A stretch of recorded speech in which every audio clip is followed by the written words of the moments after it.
What's up guys, it's Missy. I'm back with another SimCity Build It video. Today we're going to be talking about road layouts. Whether it be for population or design, I'm going to give you guys 5 different types of layouts that you guys can do if you want to have your city look decent. Okay, so before we begin, hit that like and subscribe button. You can join us on Facebook at SimCity Build It, MissyAnneTTVYT.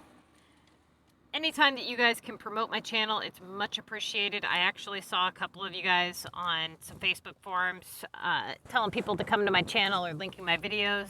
I appreciate that. Thank you. Okay, so let's go ahead and begin.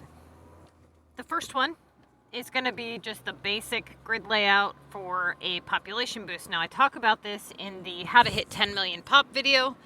So if you guys want a little bit more information on it, you can go ahead and check that video out. Basically, what you're going to do if you want, maximum pop is you're going to put 2 rows of houses like I have here. Okay. So you've got one row that you would put here, 1 row there, and then the row behind it, you're going to do the same. You're going to do 2x2 buildings, and you're going to do specialization coverage.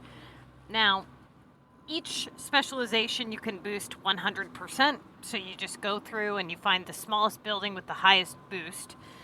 I've done that for you guys in some of the other videos, like I said, with more information. But for example, transportation is the easiest one to show you guys. This is a 50% boost. You would put it like this, and then you would like that. Okay, that would give you the 100% boost on transportation for any house in that area. All right, so that is the basic pop layout. Now you're going to go through and you're going to arrange things the best that you can. You can also boost your pop just a little bit more in the landscape category by using some of these walkways with the 16%. Some people have been putting these along their roads so they can, boost up their specialization, or they've been putting in bridges, which is another good idea. Okay, so now we're done with the pop. Let's go to the designing. This particular layout is actually really decent if you need to put a lot of homes in one area, but you don't want to have a lot of road being visible. For me, I personally do not like the way the roads look in this game. They do have, these new roads with the trees and stuff, which I really, really like them, but you want to make sure that the roads are going to be there forever when you put those down.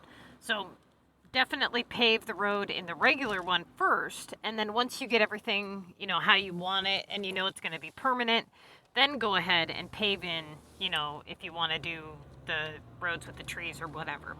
Do not pay for road upgrades. You absolutely do not have to pay for them. There is a trick that you can use to not have to pay for your road upgrades ever again, and your happiness will not drop. Check out the 3 red roads trick video on my channel. Okay, so this particular style road, what you're going to do is you always want to make sure that if you have houses on your roads, right, that you have an exit out of the residential zone that leads to services. That's really easy to do. So basically what we're doing is we're drawing one road in some kind of an angle to where we have the same amount of houses on the outer road as we do on the inside. So in this case, I've got 3 on the outside, 3 on the inside for here. Okay. Then we've got the 3 here, the 2 here, and then the 3 here. And it's just one little road that kind of wraps around. So we have 2 exits over here in the front. We could have put a bridge here, or we could have put a bridge here or here.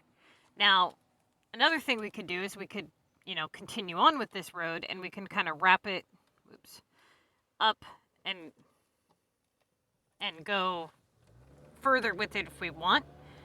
This is a really popular thing to do if you want to put a lot of water, if you're doing something like a river, So you would do this, and you would bring the road going up this way. You would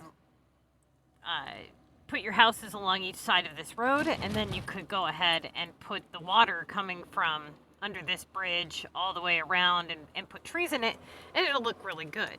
That way you don't have a lot of road being visible, like I said. So by the time everything's all built up, you won't even see these roads. Or if you put the tree roads, who cares if you see it because it'll all blend and it'll look really nice. Okay, the next one is the U-shaped road. This is a really popular one if you want to put 3 items in one area and then have a bridge going off, or even 2 bridges. Okay, so let's say that say you want to do houses. You can do 3 houses here. Okay, like that. Or it could be parks or whatever. So you've got these 3 houses here. And now you can put water and put a bridge on both sides of this road and then bring it to wherever your services are or another residential zone and kind of branch off that. These little areas here between the houses, you can go to your landscape category and let's see here, put some trees in between here. It really isn't as hard as people make it out to be to make things look decent. You just have to try a little bit, you know? So you just throw some trees out here like that.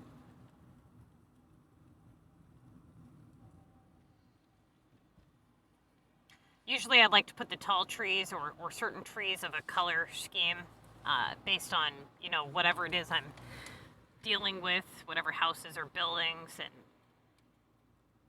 you know, then you have trees that look a little bit more full in certain areas on the map. Like some of these new trees, you know, they change color based on what spot they are on the map, and they change shape as well. So like, see how it's more full, now it's small, full. Okay, so now when we get out of here, it looks a little bit better. So imagine not having, you know, them complaining that they need services. Imagine that this is a bridge that, you know, goes off and over to the right. Go like that. Just pretend that's a bridge. Okay? So that's one thing that you can do to get little spots of houses and islands. So you do your little bridge and then you build another little U-shaped island and then you can build another bridge and so on.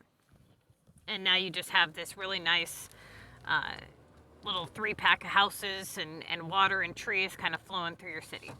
Okay, the next one is going to be the road dash.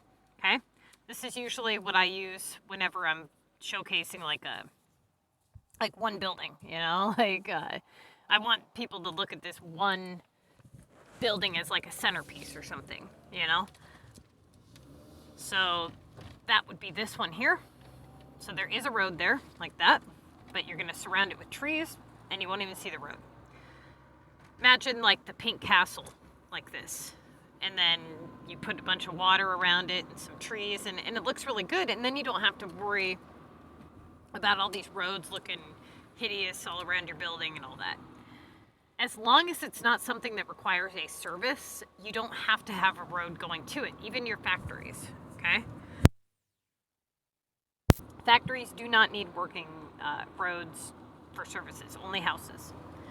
Okay. Now, this one is the Roundabout Road. This one is one of my favorites to do if you're using parks that require the building have a road on the left or right side, which you can also do with the dash. You know, if you have a park that, a lot of the parks, and I'm going to show you guys this on my limestone map, because this is where I use this type of road design. A lot of the parks, they don't face you unless the road is on the right or the left side. Like there's one with an eagle, for example. And in order to get the eagle to face you, the road has to be on, I believe it's the left side. Okay, so in this map, I used a lot of like road dashes and stuff. I will eventually go through and pay for like the gravel roads or something to make it look a little bit nicer. But as you can see here, I'm using the roundabout method for these 4. And when you look at it like this, you can see it. But when you look at it like this, it just looks really decent, you know? And then like, for example, this one. This is the eagle I was talking about. So you have the road on the left-hand side. Then we have the lantern park. That one does the same thing, or entertainment. Does the same thing where it needs a road on the right side. And then we have a universal building, which is a building that you can put on the front side of a road without it looking like crap. You know, it looks decent, whether it be on the front or the back side of the road. And then I have just the basic park facing me. So this worked out really well on this map, because then I was able to kind of run the water and the trees all around everything, you know. But if you go through here and you zoom out, see, I just used roundabouts and dashes. There's really not any roads in here, and it looks pretty decent when you actually like look around, you know. There's no houses down in the lower part of this map, but let's say I wanted to put houses, I would be able to, you know, locate my services. Usually, preferably a Maxis or something makes it easier, and then just as long as that road leads to the services, you'll be fine. Okay, so that's the top 5 road layouts that I use. I'll show you guys my capital real quick, the actual, like, you know, aerial view of the capital.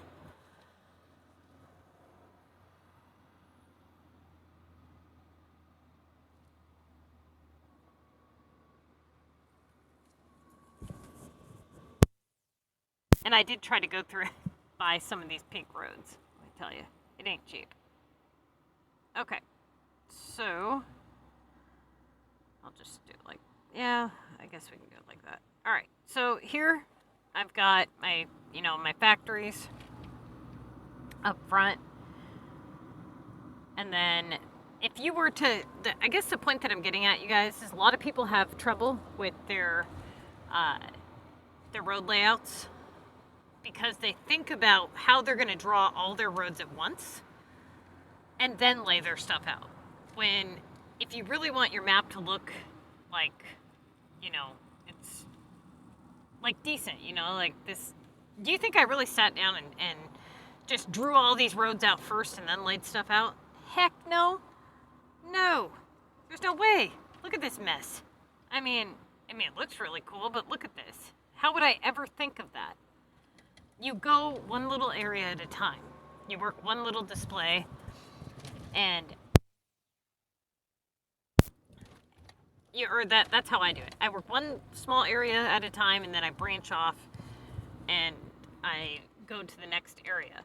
And I try to utilize as much of the roadway as I can, you know. So if you go through and you look through all my stuff on my capital, there's a lot of little detail that I put into it that a lot of people probably don't notice. But when it comes to the roads, like see this one, for example, I would have never thought to draw it like that. Just, oh my God, there's an empty spot on my map. Oh, that can't happen. Even if you can't see it, it's got to have something on it. That drives me crazy. Okay. So, see? Now you can see that the green spot right there on the side when you turn. That looked terrible without anything there. All right, so like this one here, how you can see the road visible here, I just laid this out yesterday. If this ends up staying here, which it probably won't, because this is the one part of my map that isn't complete yet, then I'll go through and I'll make the roads look a little bit nicer. But until then, I'm not going to bother. But see how I have like this one bridge that goes way up here, and then I've got the one here, and then over here, this is where all the like houses are and stuff. This area here is a perfect example. It's got one, here I'll show you the road. See this road just kind of goes down, and look at all the stuff I can fit on it. But it actually looks decent when you look at it from this point of view. Now it's dark, of course. I wonder if you, hold on. Oh, they still make it dark. Okay. So yeah, that's the overall gist of the top 5 road layouts that I use for designing, and then for Pop Boost, of course. If you guys have any questions, video requests, or anything like that, put it down in the comments section. And like I said, anytime you guys can share my videos, it's much appreciated.